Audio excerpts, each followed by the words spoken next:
হ্যাঁ, ম্যাথ আর জি এর কথা যদি বলি, ভয় কাজ করে নাকি? না, ভয় আমি কোনোদিন করিনি। প্রবলেম ফেস করেছি অবশ্য, কিন্তু ভয় কোনোদিনই করিনি। যখন আমি 2019-এ আমার ম্যাথের প্রিপারেশন অ্যাকচুয়ালি ওই বহরমপুরে একটা টিচারের কাছে পড়তাম, নূর স্যারের কাছে। তো ওখানে আমি আরিস আগরওয়ালটা পুরো কমপ্লিট করাই। তো পুরো কমপ্লিট করি 6 মাসে। তারপরে যখন আমি ম্যাথ প্র্যাকটিস করতে যেতাম, মনে হয় 50টা ম্যাথ প্র্যাকটিস করতে গেলে আমার অর্ধেক ম্যাথ আটকে যেত প্রথমে, 2019-এর কথা বলছি।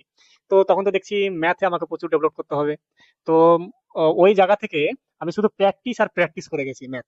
সেই 2019-এ শুরু করেছি ম্যাথ। আমার মনে হয় ম্যাথ সাবজেক্ট আমার প্রত্যেক দিন থাকতো, মানে প্র্যাকটিসে একদিনও বাদ দিতাম না। তো ওই জায়গা থেকে যে ছেলেটা মানে হচ্ছে অর্ধেক ম্যাথ সলভ করতে পারতো না, সেখান থেকে প্র্যাকটিস করে করে করে করে এমন পজিশনে এসেছিলাম। আমার মনে আছে হজ হাউসে ম্যাক্সিমাম প্রায় 80% স্টুডেন্ট ছিল সায়েন্স ব্যাকগ্রাউন্ড থেকে আমাদের ব্যাচে। তো ওখানে আইআইটি থেকে পড়েছে এরকম স্টুডেন্ট ছিল।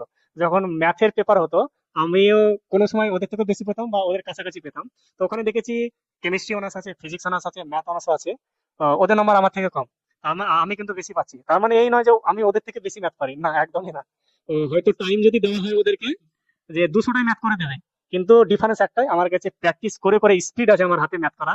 হয়তো আমার অন্য বন্ধু যারা আছে সায়েন্স ব্যাকগ্রাউন্ডে, হয়তো সেই লেভেলে প্র্যাকটিস করে নি সময় দিয়ে, তাই হয়তো স্পিডটা নেই, ডিফারেন্স একটাই, স্পিড এন্ড অ্যাকুরেসি। তো আমার মনে হয় যেটা তোমার উইকনেস সেটাকেই তোমার স্ট্রেংথ বানাতে হবে। তো আমার ম্যাথ অনস আপন টাইম আমার উইকনেস ছিল, সেটাকে আমি প্র্যাকটিস করে করে করে আমার স্ট্রেংথ জন বানিয়েছি। আর এমন প্র্যাকটিস করতে হবে, আমি মনে হয় এবার সিজিএল মেন দিয়েছিলাম, সেখানে আমার 180-র মধ্যে ম্যাথ রিজনিং এর মেন্স আমার 162 নম্বর ছিল। ওই যে প্র্যাকটিস প্র্যাকটিস আর প্র্যাকটিস, এর বিকল্প আর কিছু হতেই পারে না।